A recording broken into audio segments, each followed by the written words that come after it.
Welcome to the 53rd Circuit Court. Today we're diving into a classic David vs. Goliath zoning battle, Horowitz and Swackhammer v. City of Cheboygan. The plaintiffs are fighting for their right to run a short-term rental, but the city is coming in hot with a motion for summary disposition. Translation: the city wants the judge to throw this entire case out right now before it even reaches a jury. Let's see if the homeowners can survive the first round.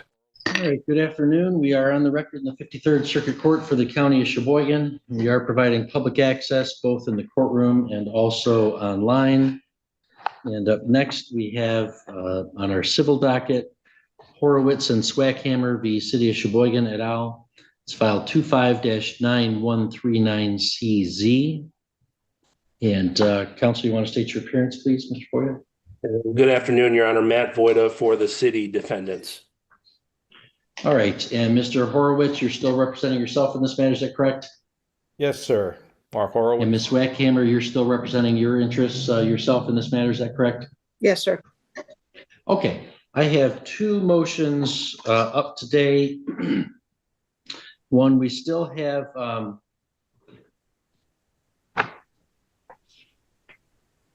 we still have the plaintiff's motion for voluntary dismissal, which I had held in abeyance because the defendant had filed a motion for summary disposition, and generally voluntary dismissal can't be used to avoid a ruling on the merits when there's a motion that's being filed. So we've got that hanging out there, which is sort of dependent on what we do on the other. So we also have the defendant's motion for summary disposition, which I reviewed their motion in brief and support. The plaintiff's pleadings in opposition, which in their own turn ask that judgment ought to be entered in their behalf, and the reply then filed from Mr. Voida. So I've reviewed all that, and thank you all for laying out those facts and law. So it seems that we should pay attention to this. Mr. Voida, the city's attorney, is citing C8 and C10. In the legal world, a C10 motion is a killer. It basically says, even if everything the plaintiffs say is true, there's no factual dispute left for a trial to solve. He's trying to convince the judge that the law is so clearly on the city's side that continuing this case is a waste of time. He's starting with gross negligence, a very high bar to clear against government officials. first hear the defendant's motion for summary disposition. Mr. Voida, go ahead. Thank you, Your Honor. As you've noted, we have filed a motion for summary disposition under both MCL 2.116 C8 and C10. C8 is a situation where there's a failure to state a claim upon which relief can be granted. That's generally based upon the pleadings, and it's generally the absence of one or more of the elements of the claims that have been made by the plaintiffs. Under C10, summary disposition is appropriate when taking the evidence in a light most favorable to the non-moving party. There exists no genuine issue of material fact remaining for the trial of fact to decide.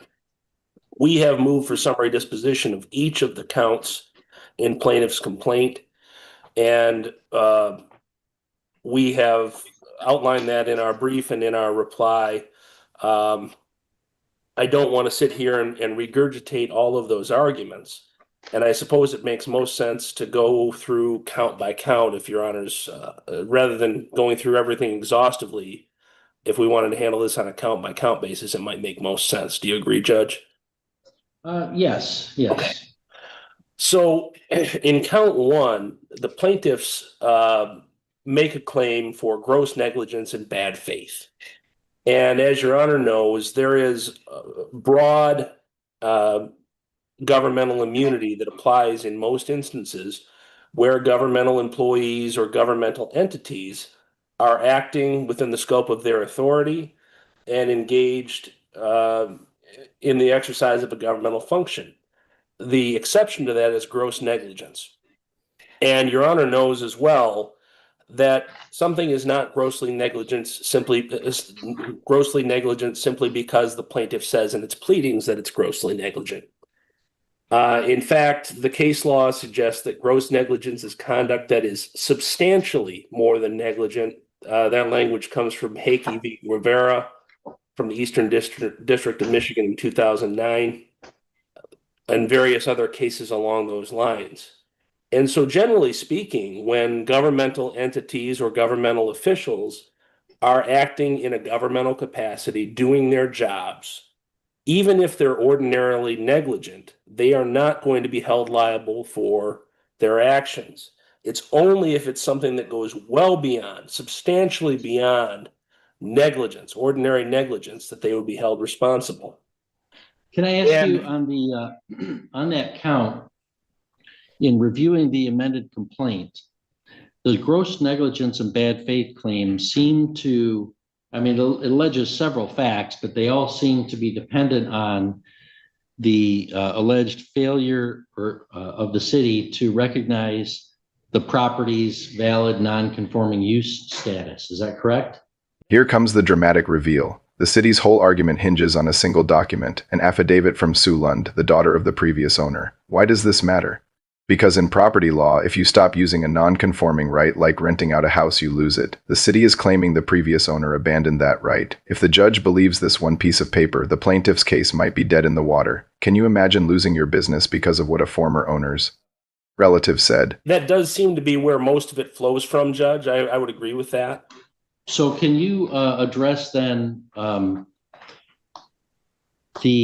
guess the one part of your brief that seemed to be, and the attachments to it documenting it, that seemed to be revelatory to me, was the claim on pages 6 and 7 in Exhibit B, that if the property was ever used as a short-term vacation rental and qualified as a lawful non-conforming use, it lost that status because it was abandoned by the prior owner, Miss Johnson, evidenced by an affidavit from her daughter, Miss Lund.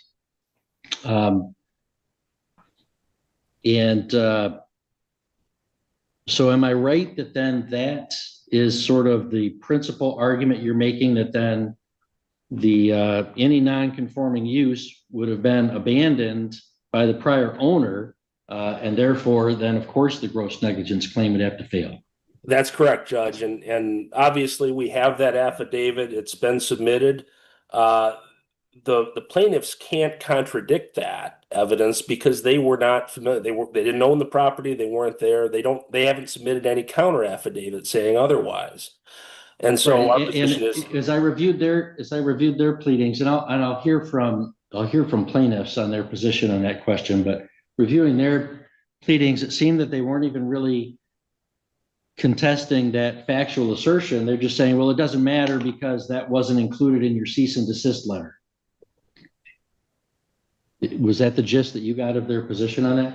that was my impression, yes. Okay. All right. Well, I think if that takes care of the non-conforming use, then you would certainly win on the gross negligence count. You want to move on to count 2? Yes, Your Honor. So in count 2, there's a discussion of due process. The claim is for a due process, and we consider that to be a procedural due process claim. And as you know from Mettler-Walloon v. Melrose Township and other cases that follow it, procedural due process requires notice of the nature of the proceedings and an opportunity to be heard by an impartial decision maker at a meaningful time and in a meaningful manner. Notice and opportunity to be heard. They're part and parcel of a procedural due process claim. And a lot of the focus from the plaintiffs seems to be as to the cease and desist letter. As a separate matter, I mean, there are a number of other things they claim there, but a lot of the focus seems to be as to that letter. And that letter, there has been no enforcement action. There has been no penalty levied. There has been nothing on the record to suggest any action has been taken against the plaintiffs apart from notifying them that they were in a district that doesn't allow short-term rentals, and they are operating a short-term rental in violation of the regulations of that district. To the extent that there are claims regarding the procedural adequacy of the ZBA hearing or the planning commission meeting, certainly they were given notice, certainly they appeared, certainly they were given an opportunity to be heard over an extended period of time. I guess what we're asking the court to say is that at this point, there is no genuine issue of material fact that there has been any sort of procedural due process violation as of right now. That's not to say that if they were to come forward and make an additional request of the city, there wouldn't be an issue in the future. Although I would certainly be advising the city to afford them all process that they're owed. But as of right now, I see nothing that amounts to a procedural due process violation. I see no genuine issue of material fact in this regard. Okay, and as to count 3, equal protection? Yeah, plaintiffs are operating under a class of 1 theory. That is, they're saying not that they were a member of a protected class and they were treated differently because of their status within the class. They're rather saying that the city treated them differently than other similarly situated individuals without a rational basis for doing so. First off, they point to these at least 18 other short-term rentals, and they've listed these other rentals within one of the exhibits that they attach to their complaint. But they don't say how those properties, and they haven't said how those properties are similarly situated, apart from the fact that they're located in the same district. Now, the important thing here, I think, is looking at Mr. Sobalski's affidavit, which explains the procedure that the city uses for responding to complaints, and bearing in mind the fact that the city does not have unlimited resources. They do not have the ability to go out and search out every single property to confirm that there are not short-term rentals. Rather, what they do is they respond to complaints as they're received. At the time the complaint was received regarding the plaintiff's property, they received complaints regarding 2 other properties. They investigated those other properties per the affidavit and determined one of them had ceased using the property as a short-term rental. Well, there's a rational basis for a different treatment. And the other was selling their property and therefore wouldn't be using it in that capacity. Yet another rational basis for the distinctly different treatment. And so to the extent that there are comparator properties that have been identified, certainly there are rational bases for different treatment, even taking every allegation in a light most favorable to the plaintiffs.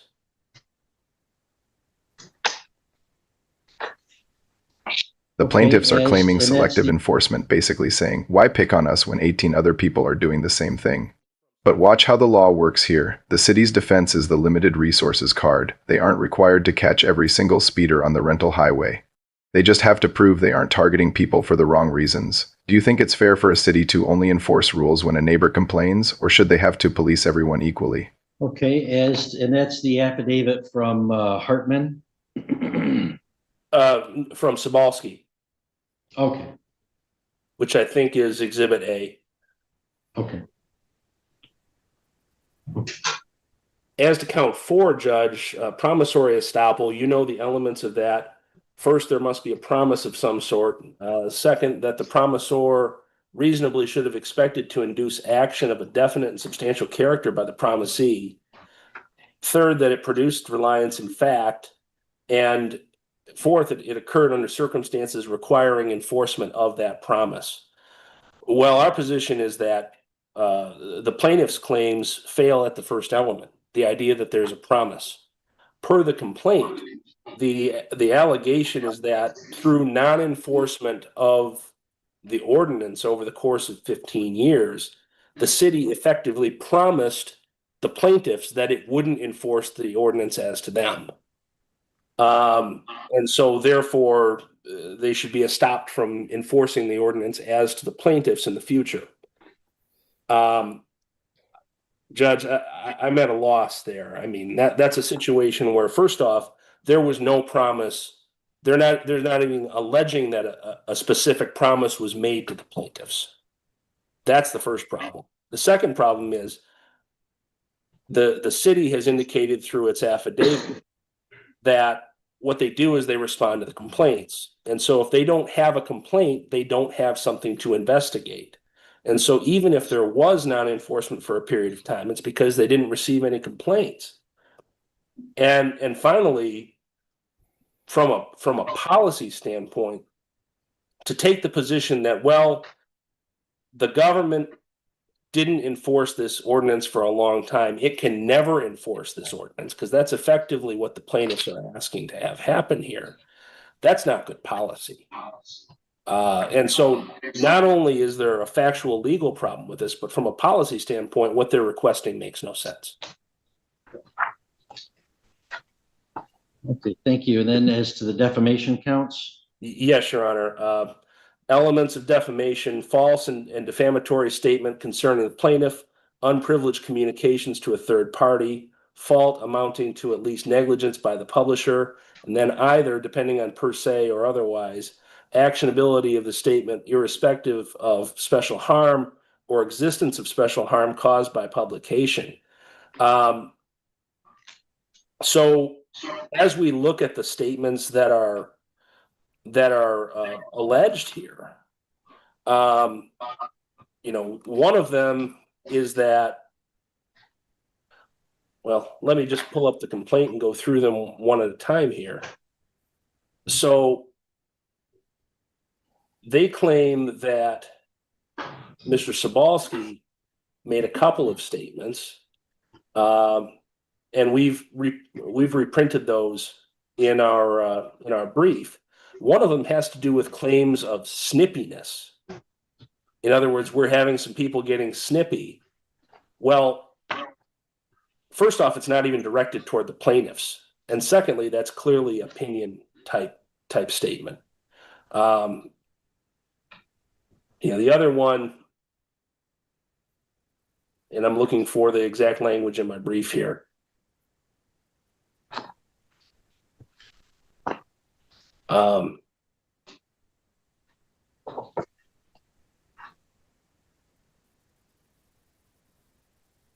It claimed that the plaintiffs admitted violations, and we've reprinted quite a lengthy exchange there. It's made in an official proceeding. It's made in the context of a city council meeting, and it's based upon the understandings that he had of a police report. When we look at the claim regarding Ms. Martin, she's asking in the email, if you look at the source document, she's asking what happens if the property is used as a duplex. It's not even a statement that, Mr. Horowitz and Ms. Swackhammer are using this property as a duplex. It's, what do we do if it is being used in this capacity? And so my position is these statements are not actionable as under defamation law. I don't think there's any genuine issue of material fact, because they've identified the statements at issue, and they're either opinion, they're protected, or they're not something that would even be subject to defamation law because they're not directed toward them, or they're not. There's just nothing there, Judge. All right, thank you. Anything else I need to know to understand your position? No, Your Honor. I think we've spelled it all out in the brief and the response. All right, thank you. Mr. Horowitz, what's your response? Now the tables turn. Mr. Horowitz is representing himself, what we call a pro se litigant. He's making a sophisticated argument here. He's saying the city is inverting the burden. He argues that since the rental right was already vested, the city shouldn't be allowed to kill it just by using a third-party affidavit in a lawsuit. He's fighting with passion, but is logic enough to overcome the city's procedural wall. Let's see if he can sway the judge. Thank you, Your Honor.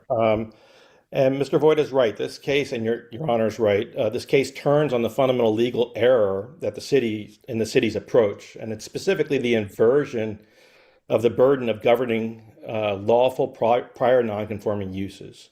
Under Michigan law, a prior nonconforming use is a vested property right that exists by operation of law. It does not require a certificate, a permit, or any other new approval. As the Michigan Supreme Court held in Desist, once a use is established, it is a vested right, and under Heath, that right continues unless the municipality proves it has been lawfully extinguished.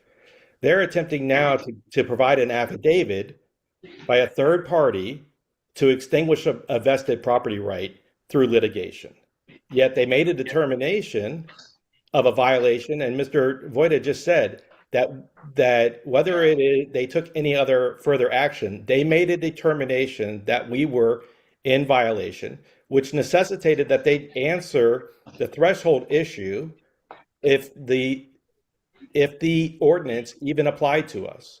And in non-conforming law, it would not apply to us if there's a non-conforming use. Well, but that sort of raises the threshold question there. Is it a non-conforming use? And this affidavit from Sue Lund seems to establish that there was no valid non-conforming use. It was extinguished, if it ever existed, by the prior owner. Well, so what's your response to that information? First of all, she's not the prior owner. She's a third party, which would be subject to for us to cross-examine her in testifying. She does not say that the use was determined to never exist. In fact, we submitted evidence that shows that the use was not extinguished. The locks still existed on the closet doors to allow for rental usage. They did not take any action, any affirmative action to extinguish the use. The simple non-use of the property for 3 years as a rental property does not extinguish a non-conforming use.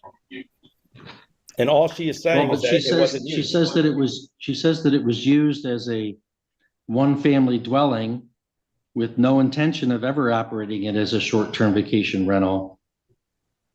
And specifically that there was an intention to abandon any such use if it had been so used in the past. Wouldn't that be sufficient to establish an abandonment? If she were the owner, which she was not, and she was testifying for her own intent, which she is not, she is providing a third-party evidence for ascribing an intent to another person. That is not the owner's intent. Okay, okay, go ahead. Okay. The defendants admit in their interrogatory responses that non-conforming use's status was not addressed before the city declared the plaintiffs in violation. Instead, the city relied on a different test. The property is in an R1, it was not licensed, and therefore is in violation. And that's in Mr. Zabalski's affidavit, and Mr. Voida also put that exhibit in. Our exhibit is ZZZ 118. This is the exact inverse of the legal framework required by Desist. The city's own records, which already contained evidence of the use dating back to at least 2008. And the very complaint that triggered the enforcement action, or this action here, asked whether the property was grandfathered. So the city was on notice that the protected use existed. At that point, the city was required to determine whether that use had been extinguished before declaring a violation. It did not. Instead, the city shifted that burden and continues to try to shift the burden to the plaintiffs to prove once again that they continued the existence of a right that under Michigan law continues unless the city proves otherwise. And we're not saying that the city has to prove it in litigation or in court, but it still has to prove it to extinguish it. Instead, the city shifts the burden to the plaintiffs and continues to do so. The city compounds that error by relying on the absence of a license. In their interrogatories, they say that we didn't have a license, even though it admits no licenses were ever issued because the ordinance fee structure was never implemented. So the city is effectively saying you are illegal because you do not have a license that you can never have. And we never made it available. That is not lawful enforcement.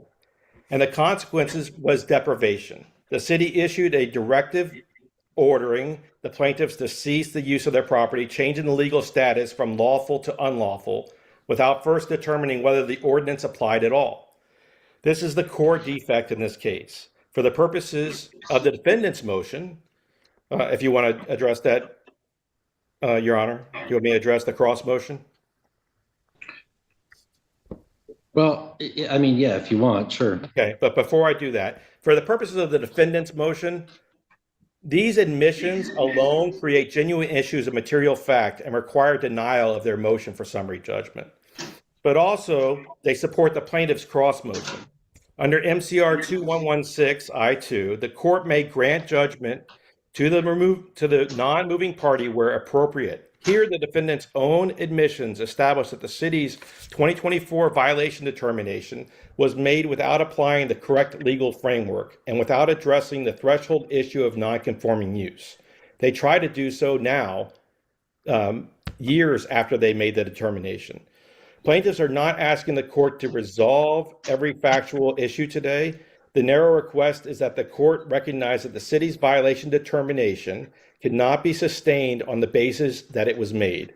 Because under Dusdell and Heath, the city was required to determine whether the protected use had been extinguished before declaring a violation, and admits it did not.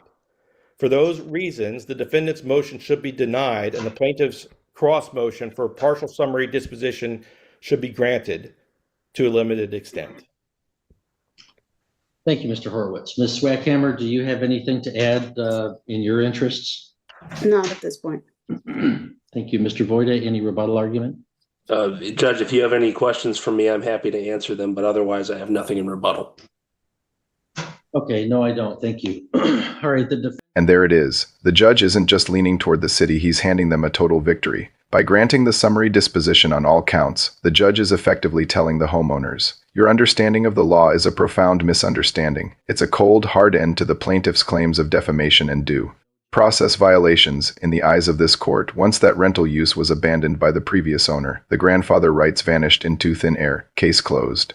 defendants have moved for summary disposition of the 6 counts that remain against the city defendants in this case. The court is going to grant the motion for summary disposition. I think there's been no genuine issue of material fact that would prevent judgment from entering as a matter of law to the defendants. On count 1, the gross negligence or bad faith, that's essentially depends upon a claim that the city was ignoring a non-conforming status. The city has come forward with affidavit evidence that that status, if it ever did exist, was abandoned by the prior owner. And the plaintiffs have not contradicted that, and they have a burden to do so. Once there's affidavit evidence that comes forward, they've presented, no contradictory information other than the plaintiff's continued insistence that somehow the city's information or knowledge or position has to be locked in amber from the moment they issued this cease and desist letter, which I have repeatedly said I find to be a profound misunderstanding of the law. And in the same fashion, if as a matter of fact, there was no valid non-conforming use as demonstrated by the affidavit of Sue Lund, then the city was not acting in bad faith or cannot be held liable now for being grossly negligent about that. So the defendants are entitled to summary disposition under C10 on count 1. Count 2, a due process violation. I mean, the plaintiffs were certainly given notice and an opportunity to be heard.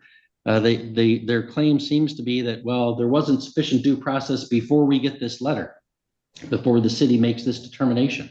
But the letter is the beginning of a process.